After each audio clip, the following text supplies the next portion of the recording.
there's a double standard. Like, if you see a man with a toupee, you're like, you fucking loser. But a woman wears a wig, and you're like, she's beautiful, she's brave, she's strong. Toupees have come a long way. Yeah, this dude, got some Brady nice Smith's ones now. toupee does not look anything like this man in Ocean Shores toupee. Okay. It's, this guy in Ocean Shores, I'm not exaggerating a smidge. It looks like Halloween costume wig. This hasn't been this man's hair color in 60 years.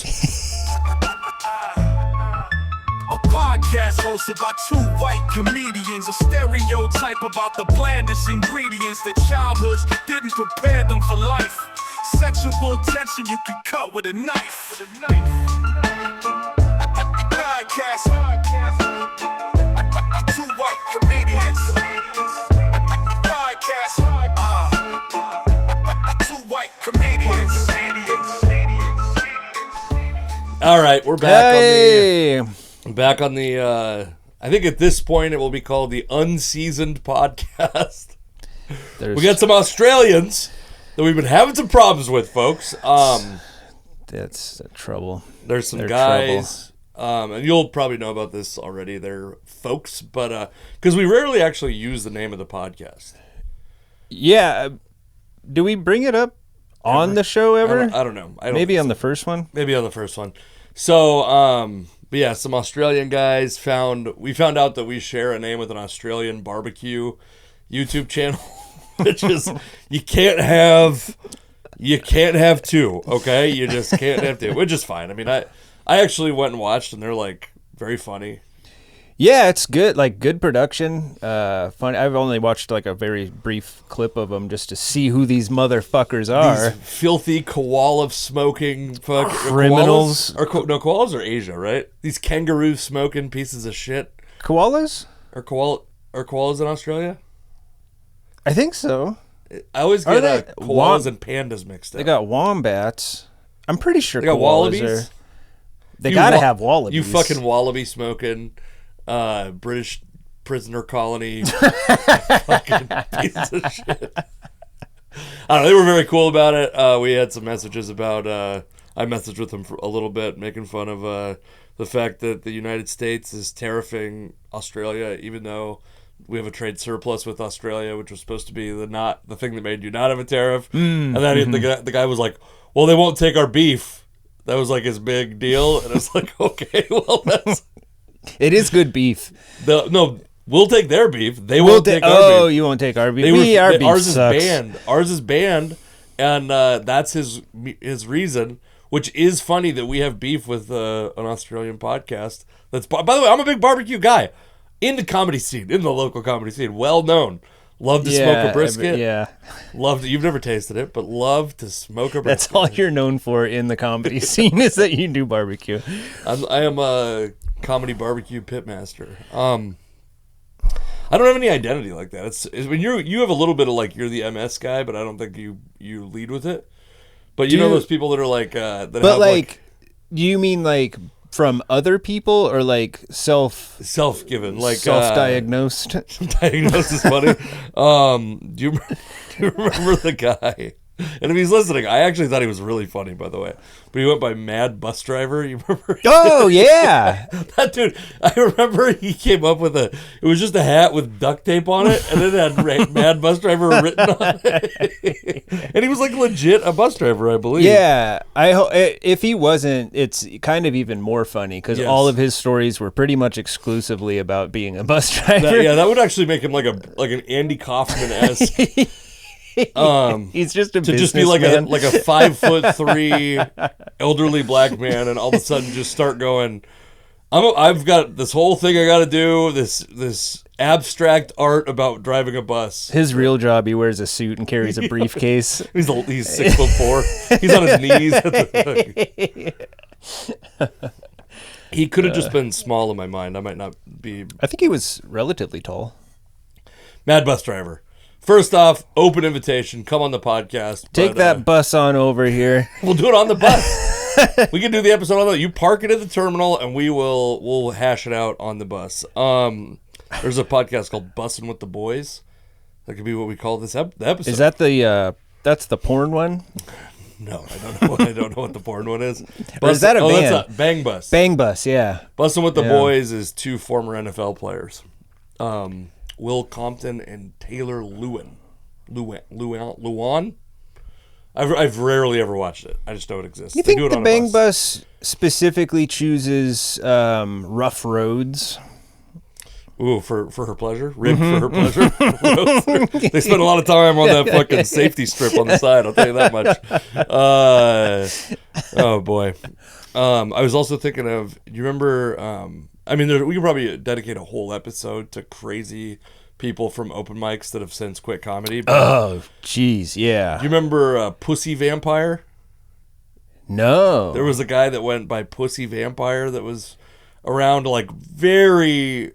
right when I started was the end of his illustrious career. What rooms did you see him at? Tacoma Comedy Club.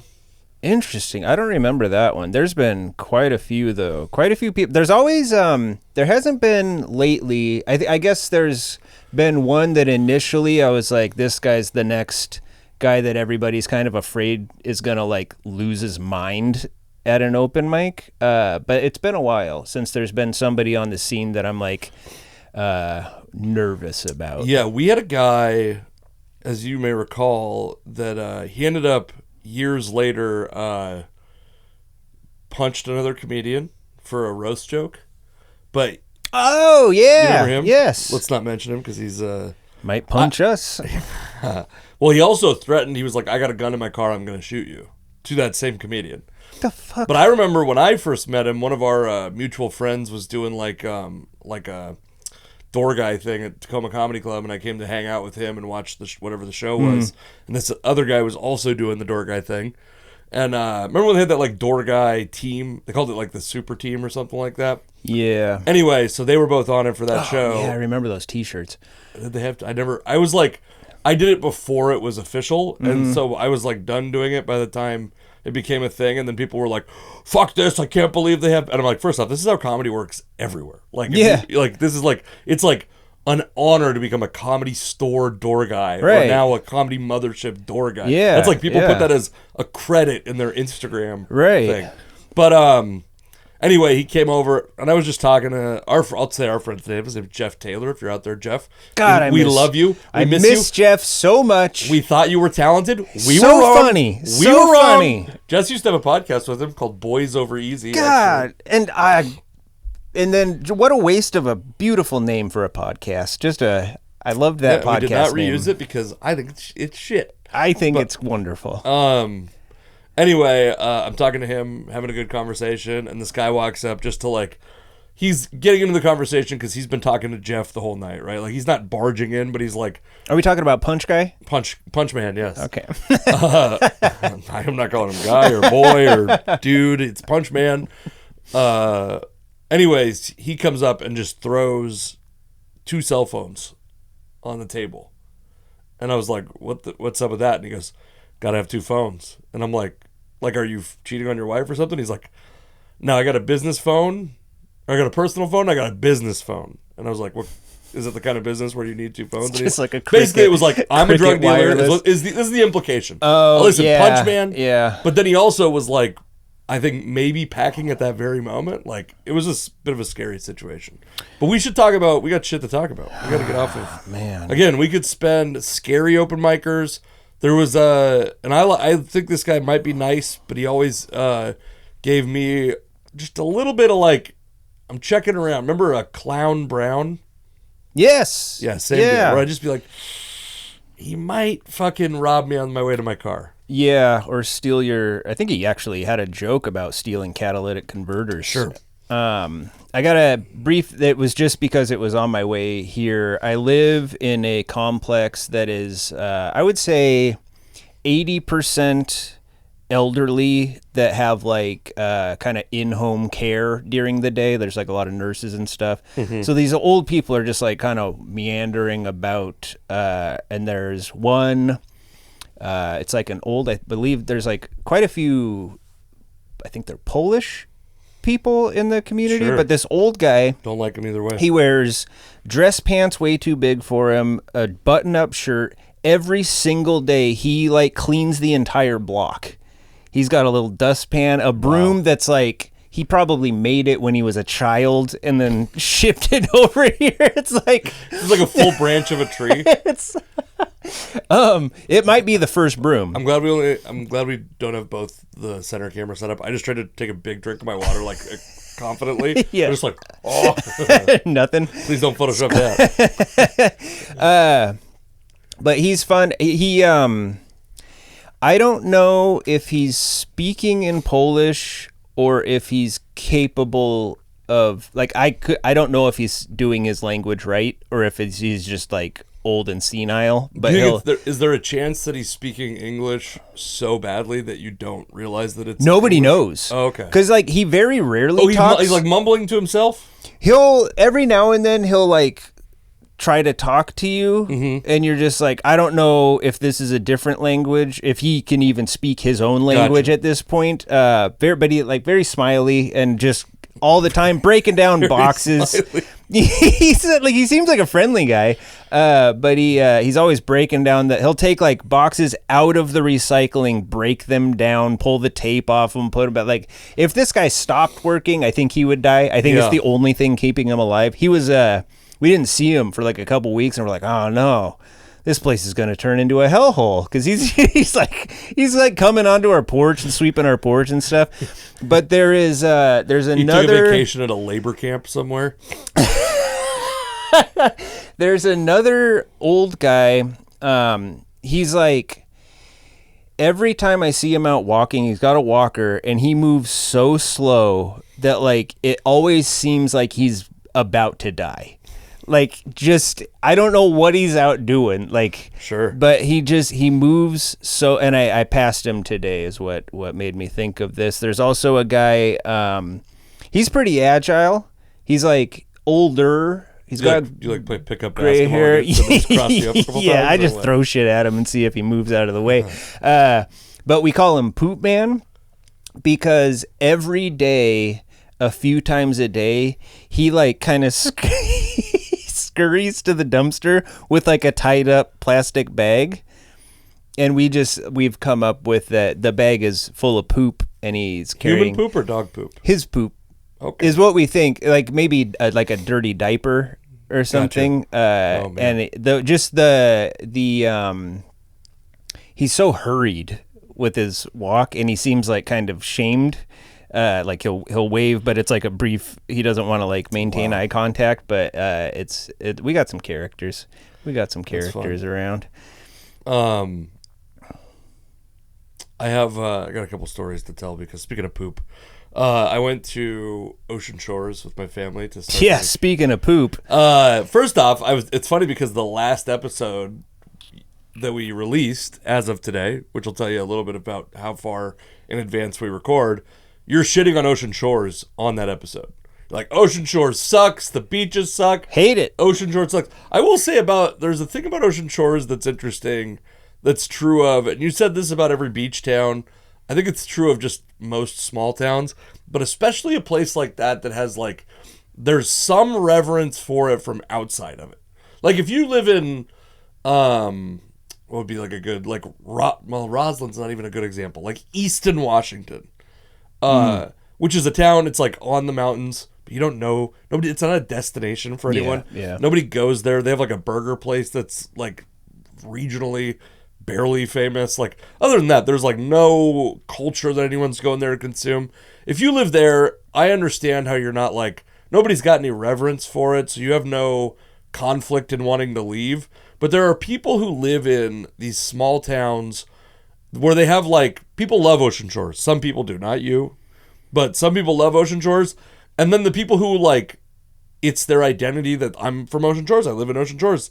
They hate those people so much that visit, like that come and visit. Because when you live in Easton, nobody gives a shit. But there are locals. It's the only thing that's keeping any of those places alive is the visit. Oh, of course. These guys are, it's the only thing keeping Ocean Shores from becoming Easton, Washington, a town that you've driven through, I guarantee you, dozens of times and had no idea it existed. Here's a fun story. I keep my eyes closed when I drive, so that's... Yeah, I know. Fun story. When my wife and I first started dating, I we had known each other for a while. First date, big makeout session. Woo! And Woo! no hanky panky. I was trying. I was trying hard.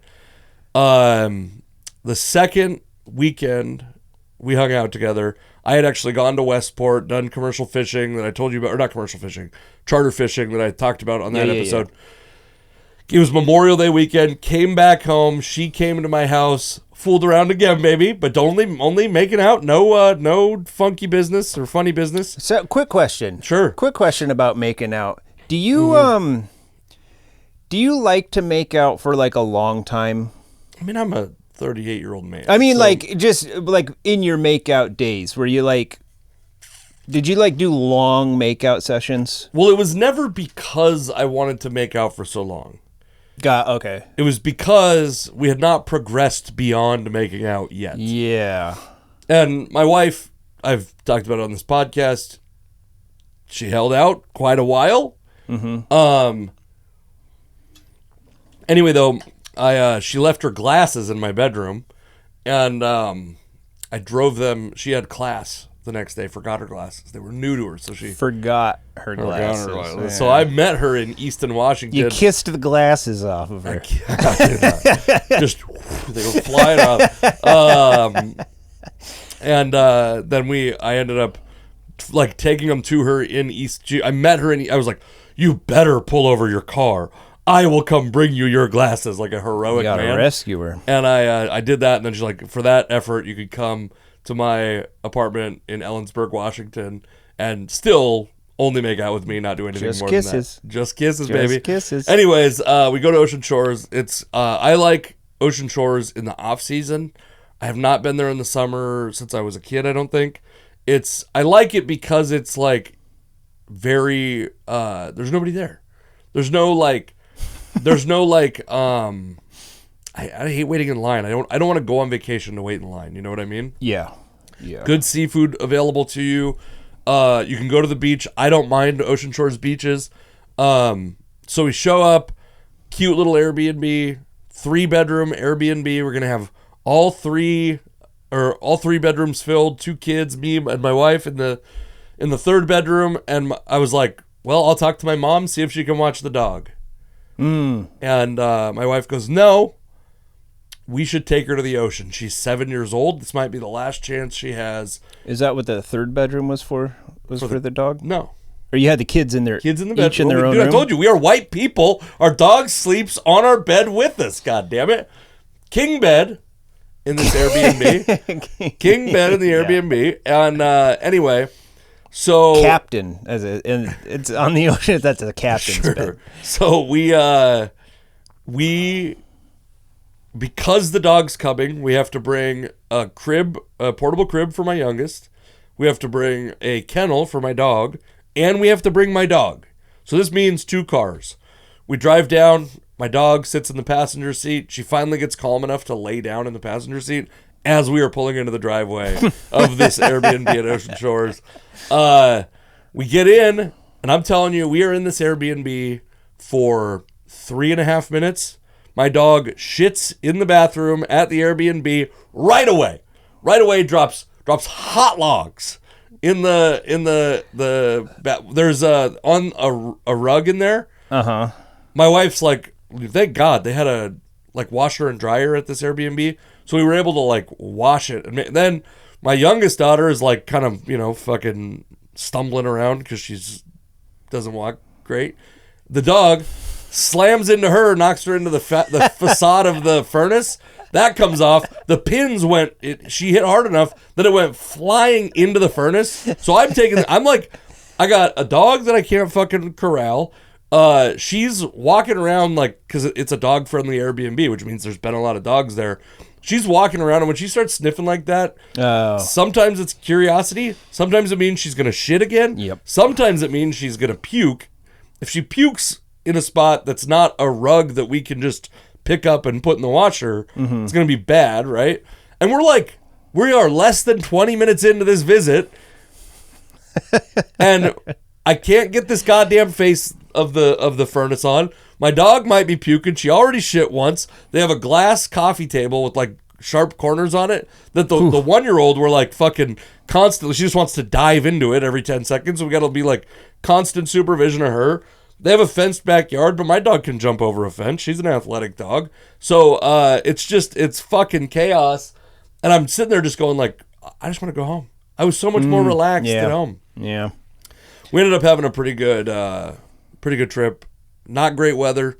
But again, I don't mind the beaches at Ocean Shores. I like the ocean experience. I had never actually driven on the beach there. Have you ever done that? Well, this is what I was going to ask, because when I was a kid, I liked Ocean Shores because my mom would let me, at the very least, steer the car on the ocean. I think I drove on the ocean. Is that how you guys passed away? Did you drive it into the... That's how we both passed away, yeah. I'm a ghost. Dang it. I fucked up. I fucked up the joke. No, but she let me like drive around on the ocean. That was fun. They had go-karts there. I like go-karts. Not when it's raining, they don't. Unfortunately. Yeah. That makes sense. There were not a lot of people there, which was, again, that was a feature, not a bug for us. So she drove out on that's actually a nice, like, even if the weather's horrible, in fact, when the weather's horrible, it's kind of nicer because the ocean is like very choppy. It's entertaining, like, cool for sure. Yeah. Had some good seafood. My daughter, first off, we went into, there's 2 ice cream places. They have a couple, there's very few things that they have 2 of. In Ocean Shores, like 1 grocery store. They have like 1 seafood restaurant. They have like 1 nice restaurant, 1 brewery. You know what I mean? Like it's a very. I'm sorry. I'm a. Oh shit! I was like, I got a notification from my daughter's school, and earlier I got a notification apologizing for a song that they chose as the theme of a dance they're doing because it's apparently a racist song. Which my daughter has not been in real school for this to happen yet. Anyways, they have competing ice cream shops and competing like family fun center type places, which I'm sure there's enough people for competition in the summer, and there certainly is not in the spring. Yeah. We go into this ice cream shop that it's like you walk in and you're like, are you guys hiding dead bodies in the freezers in the back? Like, there's got to be something else propping this business up besides your ice cream sales. There's a guy with the most obvious toupee I've ever seen in my life. He's like 9,000 years old. He's got just like liver spots and pale skin and then just like dark brown hair. It doesn't, and I'm not even like, by the way, I worked with this guy, Dr. Brady Smith, who like very publicly wears a toupee. It's like a very nice one, I guess, but it's like... Does he like bring it up or? He has an Instagram video where he like takes it on, takes it off, puts it on to like... Because people were like, your hair looks fake, and he's like, it is! And that's all he's got. And he's so... Which is interesting because I feel like there's a double standard. Like if you see a man with a toupee, you're like, you fucking loser! But a woman wears a wig, and you're like, she's beautiful, she's brave, she's strong. Toupees have come a long way. Yeah, this dude, they got some Brady nice Smith's ones now. Toupee does not look anything like this man in Ocean Shores toupee. Okay. It's this guy in Ocean Shores, I'm not exaggerating a smidge. It looks like Halloween costume wig. This hasn't been this man's hair color in 60 years. Like, and it's... Did and he it's also, have like original hair that you could see that didn't match? Clean shave to a wig that's looks like he's received a haircut recently, but then there's no fade into whatever. Yeah. It's like he's wearing a goddamn helmet made of hair. Which, whatever, man. You got to do what you got. My wife goes like, was he dressed young too? No. What? Because I don't think toupee is a young man's thing. They never make toupees that are like sporty. They're always just like a toupee always has a comb over in it too. Anyways, we get just insanely bad service there. We had some it's off season. So it's bad service at an ice cream place. Like, it's not like there's a lot of prep that goes into. Sure. You're just scooping. Mm-hmm. Yeah, I guess if you're as old as this guy sounds, he wasn't working there. He was a customer. Okay. I'm just picturing this very old man trying. His hair to drops scoop into the fucking ice cream. Yeah. You're half killing him every time you order a scoop. Please, no double scoops. But it's one of those places that you're like, I don't know how this place survives, but then you're also like, I can't even imagine what business would take your place. So you probably are in this constant standoff of like, you go, well, I can't afford my lease. And they go, we can't afford to lose you. So what can we do? Yeah. Like, because there's just like, it is a rundown town. Yeah. And again, I like it. There's parts that are very nice. Did a show out there a couple years ago, and they were gonna put me in this one like condo, and then the guy's like found out I had a kid, and he's like, "Oh, dude, we have like this vacation home you could stay in," and I was like, "Fuck yeah, let's do that." It was so nice, way nicer than this condo would have been, by the way, and in this like super fine dining restaurant by it that's like away from all the downtown Ocean Shore stuff. That was cool. Anyway, so we get done with Ocean Shores, drive home, get a text. What do you think about me from the owner of Tacoma Comedy Club? What do you think about me submitting you for Whitney Cummings? And there's a lot of strong opinions about Whitney Cummings out there.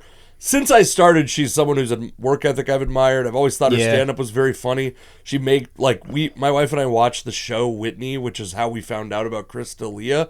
We watched that before I did comedy. Like, we were fans of Whitney Cummings before I did comedy. But then you hear these stories where it's like, one, she's got the show Whitney that's like her autobiographical sitcom. She's also executive producer on Two Broke Girls and like wrote it, also writes it also. And then is also a successful stand-up and is also doing a ton of stuff. All these stories about how she would get done for the night, and all the guys at the club were like doing coke and drinking for the rest of the night, and she would go home, edit, work on a laptop, right, whatever. And so I've always had a lot of admiration for her. And so I'm in my mind, I'm like, my wife was like, "Don't fucking book any comedy that weekend. We're on vacation. It's spring break for the kids. Don't book any comedy, you asshole." And so I got to be like, oh, and then also on that Friday, my in-laws were like, "We'll take the kids. You guys go out." We haven't had a day where the kids weren't at our home. So we've had dates like where my mom comes over and watches the kids. Gotcha. But not like we can spend the night away from home alone or spend the night at home alone together. Yeah. Since literally last June. Since my birthday. We did it for my birthday. Scheduled for Friday. That was going to be the next one. And so I'm like, fuck, it's too big. I got to do it. Yeah, you have to. Got to say yes, but I know that it's going to create some problems. And I go to my wife, I'm like, "Hey," so I lied to her a little bit. I fudged some truths, or I said I didn't lie. Ooh. I didn't lie. I said the club is submitting me for this. I didn't say they asked for my permission and I said yes. But I said the club submitted me for this. And this is 4 weeks ago when you hear this probably, so sorry, babe. But I was like, "What do you think about you come out with me and we'll get a hotel. It'll be like we'll go out to dinner." And then the way it all worked, I was like, "We'll go out to dinner. We'll watch a couple shows in the hotel. It'll be like the same thing we would have done, but we're just doing it in Spokane. But you get to see this amazing show, and you get to, it's going to be so fun." And then we leave, and as I'm leaving, the show is at 7 o'clock. I leave at 12:30 p.m. 5-ish hour drive, like plenty of time. Get a text from the road manager. "Hey, could you be here by 5 for sound check?" And I'm like, because they don't know where I live. Right. And so where was the show? Spokane. Sorry, I didn't include that. At the the Bing Crosby Theater in Spokane. And I go, "Yeah, I could be there I can't be there at 5. Like, I'm too far away. I should be in town around 5:30. Our original plan was go to the hotel, check in, and then see what's going on at the theater. Maybe make out a little. Maybe a couple kisses on the... Go get dinner was in the plans, but then we found out the show starts at 7. They want me there to do sound check.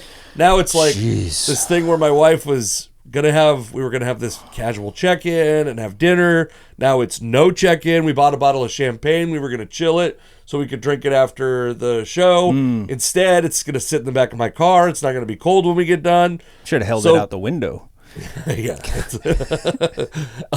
How does that work? Would that work? I don't know physics well enough If it's to know cold if that would enough. work. I was just thinking the wind might chill I know, it. but would the wind cool what's on the inside enough to matter? You gotta drive fast. Wrong podcast for this. And so then we show up. My wife expected like kind of a nice dinner. The tour manager, by the way, really like professional operation. That was like cool to see. Like she's really this whole thing is a well-oiled machine. Yeah. It's very Yeah. cool. She sends us a map of where to park. She lets us in. Sound check is done in like 5 minutes, but it's now we're like we can't really get back to the hotel and back, so want to order food here. We end up ordering like Zips Burgers in Spokane, which I like, but it's different from going to a nice dinner. Right. So everything just keeps getting like slightly downgraded. I'm like, we're going to go check in. We'll have this bottle of champagne. Now we're not checking in. The champagne is warm. Instead of a nice dinner, we get Zips. We're sitting down there and we're in like the communal green room, and I have no idea. My wife's like, is she going to come in here? Is it like, is there going to be this? Is there going to be that? And I'm like, every person's different. The deal is like I just kind of got to go with what they want, so we'll figure it out as we go. She ended up being, by the way, so cool. Whitney Cummings, she came in, she was so nice to my wife. Oh, that's great. They were like, they got her a ticket, they got her like a backstage pass, so she didn't have to worry about not being able to get anywhere. Oh, nice. Ticket like in the lower level, very nice ticket. A ticket that probably cost, if she bought it, like $150 or something nice. like that. The venue, by the way, beautiful, feels so intimate. It's a 750-seat theater. Mm-hmm. It feels like you're in a comedy club, and then there's also a balcony. But everyone feels like they are at your eye level, is what it feels like on stage. Gotcha. Really cool. The one thing that they were like, their tour manager was like, I'll walk you out to your seat before, so you don't have to worry about like trying to figure any of this out. Mm-hmm. She just stayed in the green room too long. She's like, all right, I can walk you out to your seat. How about after he goes up? Actually, if you wouldn't mind, can you just walk down this hallway? There's a door, which is like just an awkward, like she's going to come out of a door that nobody's come out of all night and be like, I got a ticket. I'm the one person with this weird setup. So she goes, sits down. Everything's fine. Good set. I had a good set. I got to sneak around. My wife lost her ID, so I had to come around the front, and I walked to the front, and they're like, can we help you? And I'm like, I was the opener. I was just on stage, and they're like, okay. And I'm like, my wife's in there. Is it okay if I go sit by her? And they were like, oh yeah, totally fine. I walk in, next person. Yeah, what can I do for you? And I'm like, I'm the opener. Can I, can there be any communication between? Yeah.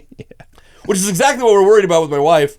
I buy her a beer because she doesn't have her ID. Walk it in, sit by her, watch like half the show out there, and then we finish the beers, come back into the backstage, and then I'm like, well, how about this? We hang out for a little while. I gotta wait to get paid, all that stuff. I'm like, we'll go to the grocery store, and we'll get the same bottle of champagne. We're gonna buy a second expensive bottle of champagne.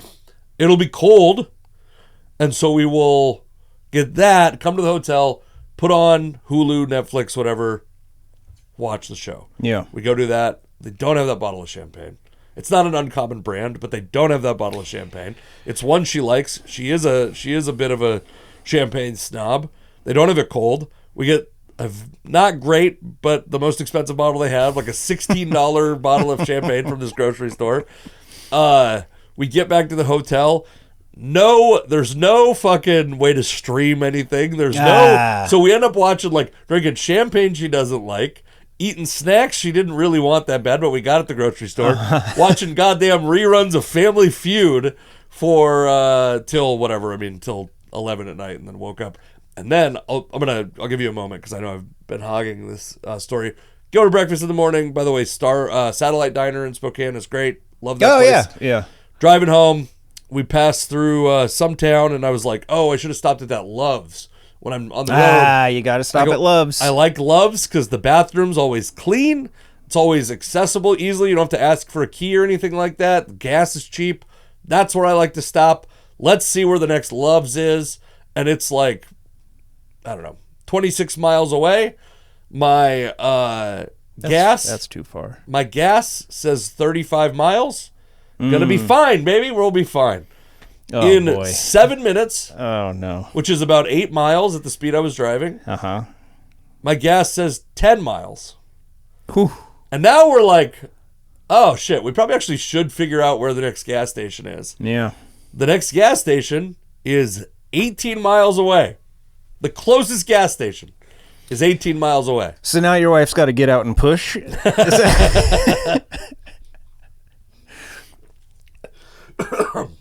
So we pull off. We find this gas station. It's like a rural gas station. And we're just like driving. We went from having a great conversation to it is silence in the car. She is like full of anxiety. And she also goes, I really have to pee. I hope this place has a bathroom. God. We get to this place. It is not a gas station. It is one pump in the middle. There's like a store that has prominently displayed no public restroom. Yep. A guy who like does not give a fuck that I'm there. Fill my gas tank up. We go 7 or 8 miles down like a country highway to another gas station, place that seems like it would have a bathroom, no public restroom. Now we got to go 20 minutes to Love's. We ended up peeing in Love's. Great bathrooms. It's great. Great She was bathrooms. not, you know what? Let me tell you. The Great Love's bathrooms did not make up for the extra 40 minutes and the anxiety that this had caused her. So I have some more from the Sunday, but it'll either be next episode or depending on what you got, we can bump it into the Gotcha. We so last, I think Saturday, we have there's a couple that we house / dog sit for regularly. Sure. We started like a couple years ago when we were still, they live like pretty close to the in-laws out on the Key Peninsula. We started house sitting for them. We did it like one time, and it was like, back then it was like a vacation from the in-laws. Like we got to stay, and this house is like on the water, like beautiful, beautiful home. The driveway is like weirdly long. Mm-hmm. It's so long. But we stay there now. We've been there probably 6-7 times at this point. And now that we have our own home, like our own space to ourselves, it's like, it's fun for a little bit, but then we're like, we got our own like routine. We got our own bed, you know? But the dogs, got our own bed. Great dogs. We got our own, we do have a bed. Yeah. You're fucking like our you're own desecrating this. Our own. No, nice bed there too. Let me tell you, nice bed. These people, I don't know what this guy does for a living, but they've got money. So last Saturday, Cameron gets a text. The not yet wife, I believe they are engaged. Gosh, I hope so. But you might marry this guy. Man, what a dream. I wish he was at least my dad. He does have a lot of kids. I feel like I could sneak in there. And at this point, it's so I'll get to that. But Saturday gets a text. She has broken her leg. So like we got to emergency go stay over there and watch the dog. And they're like, okay, surgery is going to be like, we'll be back. Go ahead. So I want to take some context clues to guess the age of this lady. A lot of money, but she's obviously not, I'm guessing not first wife. No. So broken leg to me says old, but it might only be, but hip certainly says old. Well, here's the thing is they ski. They're avid skiers. So I don't know when it happened. I don't know if it happened skiing. Doesn't quite absolve them of age, but I'm going to guess she's 47 years old. I believe older. Okay. Okay. Dude's got like 17 kids. I don't know. There's a lot of pictures. A lot of kids. This is an active family too. Every picture is them like wakeboarding, surfing, skiing, you know, all the they have on this property. There are like legit dirt jumps. Wow. Not like a little kid made it. Like a professional came in and put like there's just like trails through the woods and stuff. There's like little wood bridges that it's like I don't think they've ridden a bike in there for several years. It's all overgrown, but like what a dream. But so they're like surgery scheduled for like I think it was supposed to be scheduled for like Sunday. So like we'll be back possibly Sunday night, maybe Monday. So we're like, okay. So we go and we stay. And then for the rest of the week, she didn't get back. Like, I will stay over there on the weekend, but when I'm working, I got to get up early, and it adds like 40 minutes to my drive to work. So I'm at home, but every single day we got a message, surgery got pushed. We'll be back the next day. It gets to the point where finally they're going to have the surgery on Friday. So this is now a week we've been there, or she's been there, and the surgeon called in sick. So I didn't even know you could do that. I didn't know that either. Man. Have a couple of surgeons, maybe. Yeah. There's just one guy that's like, Where are they? Goddamn Easton? that's what. Yeah, I don't know where they were at, but so we end up being there. The wife did not get back until yesterday. She finally got back yesterday. But not your wife, his wife. my wife got back from this place because I had to go back Got it. home. I had a show on Sunday night. I'll talk about that. But we're watching these dogs, and one's a Labradoodle, and one is a dog that's essentially a Labradoodle, but it goes by a different name. It's a different Golden Doodle? It's not a doodle at all. It's just a very similar looking dog. All right. Both like the most active dogs I've ever encountered. Is it a something mountain dog? No. Okay. Should I just keep guessing? Yeah, dog breeds? keep guessing for the next 45 minutes. And I'll never know. We'll never know. You could have been right. But one of them is an older dog, and this dog, in reference to it being an older dog, one time we were staying there, and the wife had to go to her job. She does a lot of work out there.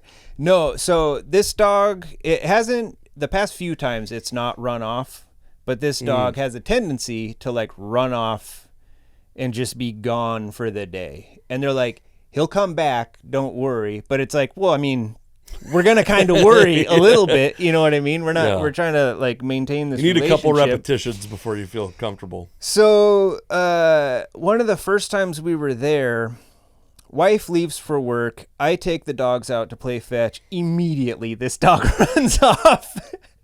So I call the wife. They've got these trackers on them. So and she can hook up to an app and see where the dog is at. Mm-hmm.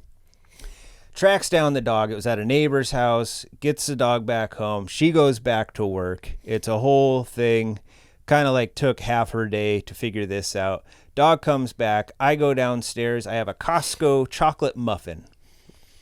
I sit downstairs. It's like a daylight basement area, pool table, big screen TV. Very nice place. Underrated snack, I gotta say. One of the best. Costco muffins. Rather have it than birthday cake. Any day. Yeah, they're basically cake. Yeah, they're great. The chocolate ones in particular. Yes. So I sit down. I set my muffin down on the table. I got to go up to find the other dog real quick. I get halfway up the stairs, and I'm like, oh no. I shouldn't have left that muffin there. Of course, I come back downstairs. The dog is halfway into this muffin, chocolate muffin. So I'm panicking because I'm this dog just ate chocolate. Everything. I have never owned a dog, but everything I've heard about dogs is don't give them chocolate. It'll kill them. Yeah. So now I got to call the wife again. Look, man, I'm sorry. Dog just ate a lot of chocolate. Not a little bit of chocolate. This lady's got it. What the fuck? Oh my god. So I'm looking up animal hospitals. I'm looking up, does chocolate kill dog? And they're like, well, you got to take it to the vet at the very least. Keep an eye on it or whatever. So I'm calling vet hospitals, and I'm like, look, man, this dog ate chocolate. And they're like, okay, well, it should probably come in just in case. It might be fine, but you could probably bring it in. So she's got to come back home. We find out she's also trying to contact the owner of the dog and explain the situation. Finally, she gets a hold of him, and he was just like, It's an old dog. If he dies, he dies. Like, we were a wreck trying to figure this thing out. And he's just like, if it deserves to die, it ate your muffin. Like he should punishable die. by death. So Can I give you a brief aside of that? yes. A similar story? Yeah. When my daughter was just starting to eat like solid foods, like eat the same food as us, I made like homemade pasta sauce, like tomatoes, fucking blend them up or whatever you do, cook it for like 24 hours, that whole thing. Yeah. And we made it, ate it, great. And we had we kept the sauce, and for like every couple days this is like pandemic time too. And my wife had to do something with her, and I was like, big surprise. I make the last batch of pasta with this, and I get it like so it's the last of the sauce. I get it all cooked, and it's like perfect timing as they're arriving. I'm finishing dinner, and I put the bowls, but I want them to like walk into this with me. And so I put the bowls of pasta like prepared, ready to go on this butcher block we have in the kitchen. And I walk out, and I'm holding my daughter, and it clicks as I'm holding my daughter. Oh, fuck. The dog is in the house right now. And I walk in, and this dog is halfway through the third bowl.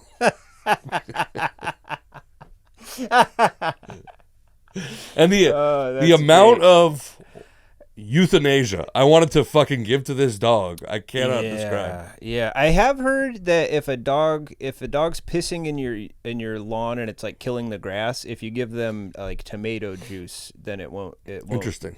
Kill the grass. So by the way, might have been grapes way worse for dogs than chocolate, and you don't know that, and people don't tell you that.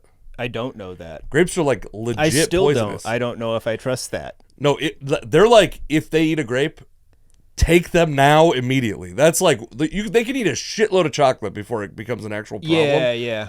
If they eat like one grape, I think. I'm not even kidding. I thought that it was bullshit, and my sister. Well, it's not funny. It is not funny. That's why I'm not kidding. Wow. Fucking shut that down. This guy is ready to be on a Father's Day comedy show. Is it? It's not Father's Day. Will it be released Father's Day? Today? This episode? I don't know. Oh. What does that have to do with Father's Day? It was a dad joke. Oh. I quit comedy. Thank God. We don't have to do this podcast anymore. These Australian guys can have their name conflict-free. So we've been watching these dogs now. It's weird because we're so comfortable in this house now because we're there for like a week at a time. Puberty and shit. It feels like what it must be like, because like with the dogs too, we've grown attached to these dogs. These dogs know us. They're so excited to see us every time. It feels like when a guy has like a second family. Like we're just in this home living. We're like ghosts in these people because we never interact with these people. Like over the phone, we've seen them a couple of times. Oh, that's weird. But other than that, we're just like living our lives in that same home with pictures of people we've never met. Like there's kids we've never met in this home. 17 of them. Yeah, it's a very interesting thing to like kind of like it's like our second home now. You have like a vacation home, but you don't get to decide when the vacation is. Right. That's funny. Yeah. But the old dog now on like one of the last nights, the whole day very lethargic, just kind of like acting unusual, and then we go to bed and the dog, now I liked this, and it makes me excited to be a father. Okay. Because this dog was like really going through it. Climbs up on the bed and is just like nuzzled into my chest. Yeah, just that's nice. Needs me. Mm-hmm. And God, that felt great. That felt wonderful. Sure. But I got to get some sleep. Mm-hmm. Daddy's got to sleep.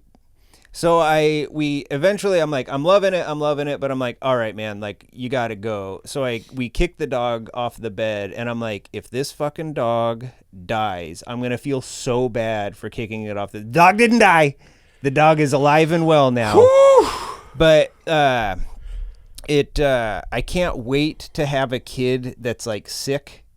Just because I want to feel that feeling again. It's so nice. It is good. I had my daughter's not sick right now, but she Trying to get her sick. Yeah, I've been Get those nuzzles. we've been walking through, we've been spraying smallpox on her or whatever. No, she fell off of she like tripped over something and hit her side of her face on a table yesterday. Yeah. Or at least that's the story we're telling fucking school, all right? But I got to like I literally was like, she's fucking huge. She's tall for her age too, but she's 5. And I like got to just like literally hold her like a baby. Tall. She's 6'5" actually. I got to hold her in my arms. Like I was like, oh, that's nice. She's already too big for this. Like this is insane. If you saw this from the outside, you'd be like, what the fuck is that dad doing holding that teenager like a baby? Like she's so tall, but all right, sorry, I didn't mean that. No, was that the end of it? that's pretty much the end. We're back home. The dog since on the last day the wife was there with him, back in good spirits, playing fetch. He's out running, he's doing his thing. So the dog is fine. Everybody, the dog is okay.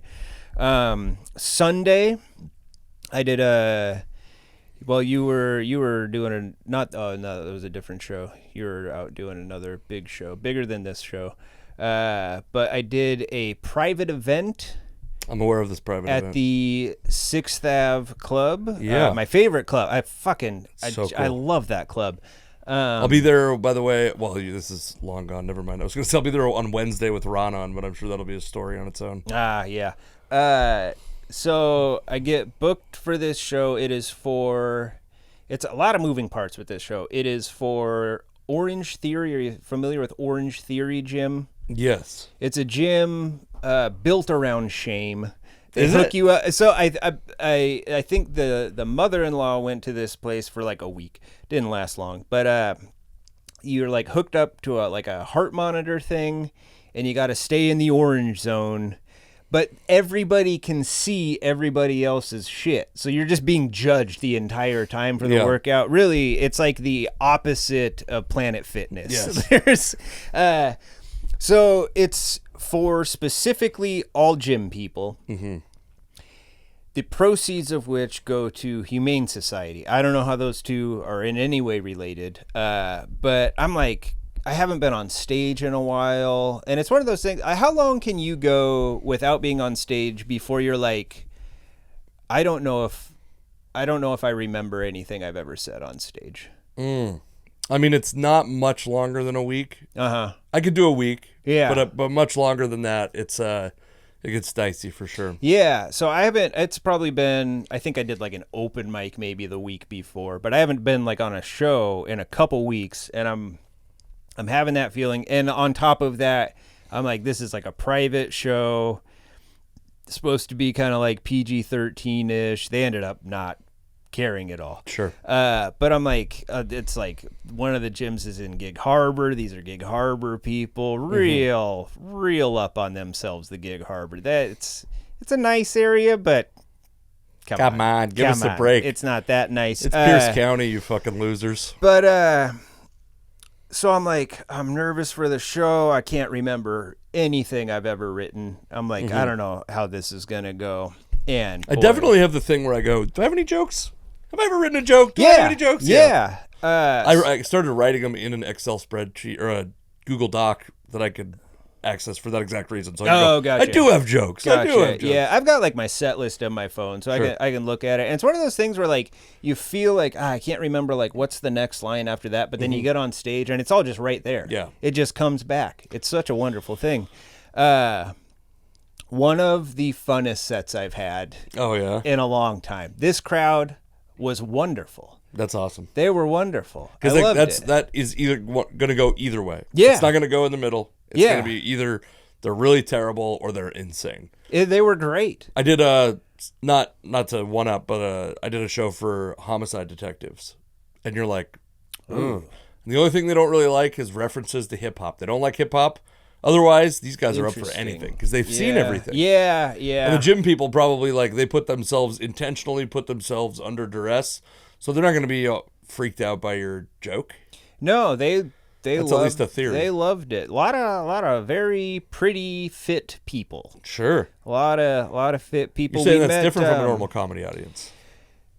Generally speaking, maybe your crowd, yes. not my crowd's all- it's as far my as crowd's all hot and being fit like an me. entire crowd of just like jacked people, tan. But we met. What the fuck is this guy's name? He's like Mr. Seahawks.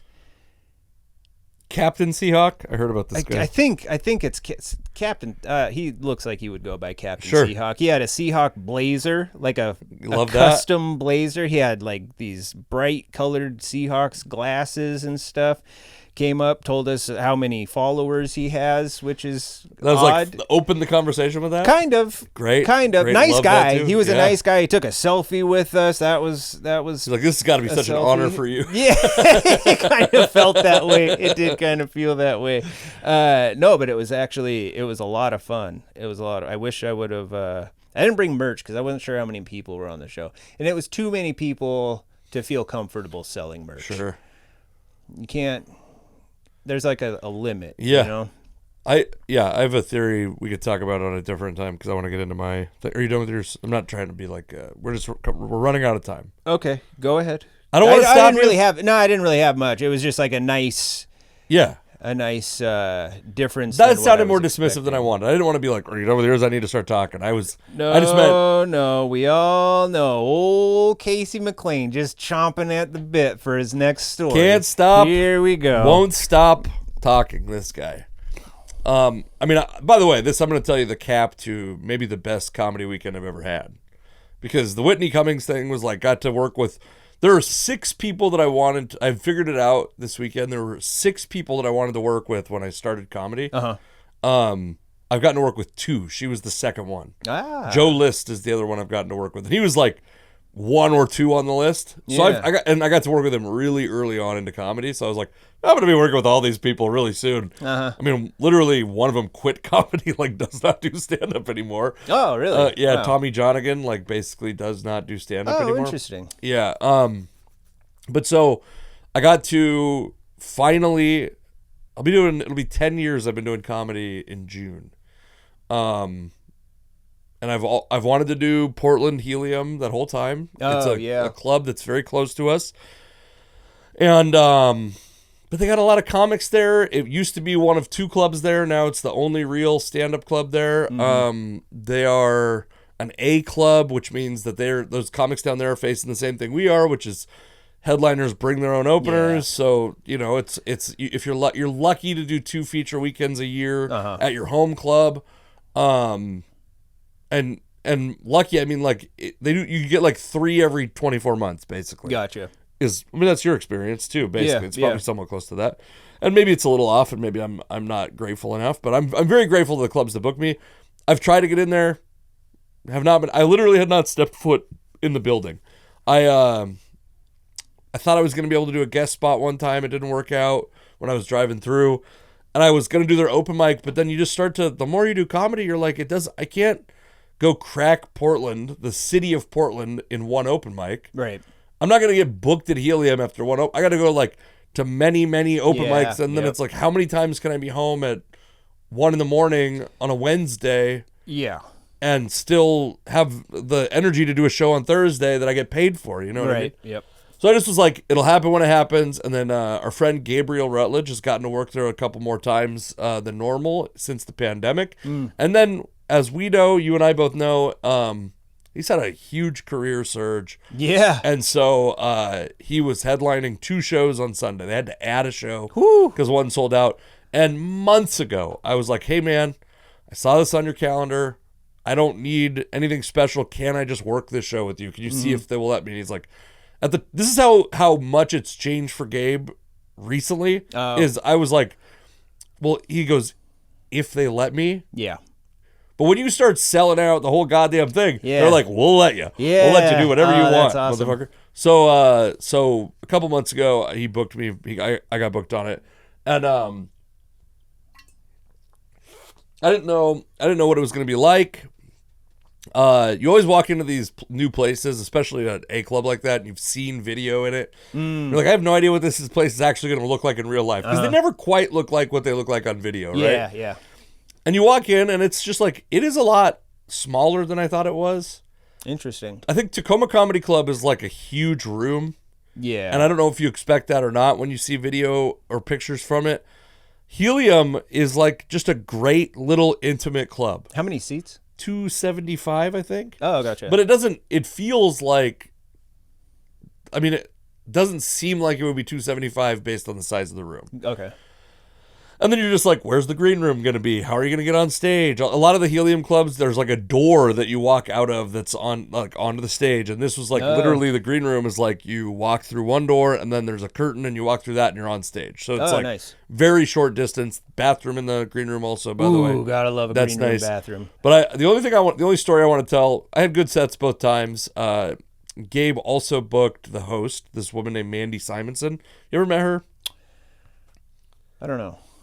Name sounds familiar. I don't know if I've met her though. She's really funny. I'll start with that. Also, by the way, immediately had the rapport of like, we're just talking shit to each other the whole time. Oh, cool. Which is great. Like, and she's very funny. She's, I'll give you a comparison that the audience isn't going to compare about, but a local comic that she reminds me of. She's like in her early 50s, but she's like breast cancer survivor, used to be a cop, lesbian daughter, like like, I don't know, spent a lot of time. I don't know if she grew up in Portland, but she's like lives around Portland. She's got a lot of like just experience in life and is super funny, like right, like off the cuff, like, or just super naturally funny. I would say off the cuff is what I mean. She's got great material, but she's like naturally very funny. And I was, before the show, she had never worked, maybe she did like a variety show, but I don't think she's ever done like a normal host headliner feature show there. Oh, okay. So it's like a big deal for her, big deal for me. And we walk. I'm like, where can I set up my camera? And she's like, I'll show you. We're back there setting up cameras. And I like, when you walk to the back, there's like a door to like, I don't really understand the way the building is set up. I think there's what do you call that? Like a ceiling? No, a rooftop deck outside of this door, right? Gotcha. So as you're walking to this door, there's like a step that is not. There's no reason it should be there. It feels like it's like you're walking and you're like, oh fuck, there's a step. You know what I mean? Yeah. And I like when we're going, I have my camera and stuff in my hand, and I like, oh shit, and she's like, yeah, there's a step there. Watch out. Set up our cameras. I start running mine. She starts running hers. Go to the back. She goes up, has a great set. I go up. I'm like 2.5 minutes into my set, and I hear a body hit the ground, and someone go, oh, and then I see my camera fucking fling it in the back, and then I go, is everything okay? And I hear Mandy's voice go, it's okay, I'm fine, move on, or something like that. I was like, oh fuck, that, like, I guess I didn't want to, like, if it was an audience member, I might talk to him, but I'm like, I don't want to embarrass this lady who's like, this is a big moment for her. And I'm not doing all this calculus in my mind, but like, I want to do my set. I want to have a great set because I want to work this club again too, right? It's the first time I've ever stepped foot in this building. I don't want to be heckling or, fucking trashing some host that fell.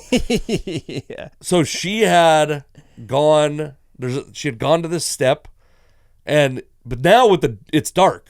We did it with the showroom lights on. Gotcha, yeah. And I fucking tripped. Yeah. She did it when it was dark, so she didn't even and she just slammed directly into my tripod. I don't think my camera ever hit the ground. I watched the video of it because it's like, I knew it was coming, so I was like, I just kind of want to see what it looks like. And it's so funny, you can see her head, like just a silhouette of her head coming, and then the fucking. I haven't watched it with audio yet. I was watching it with no audio, but I'm excited to see what it looks like. But then, so she comes in, and I just see like a scrape on her knee, and I'm like, are you okay? And she's like, yeah.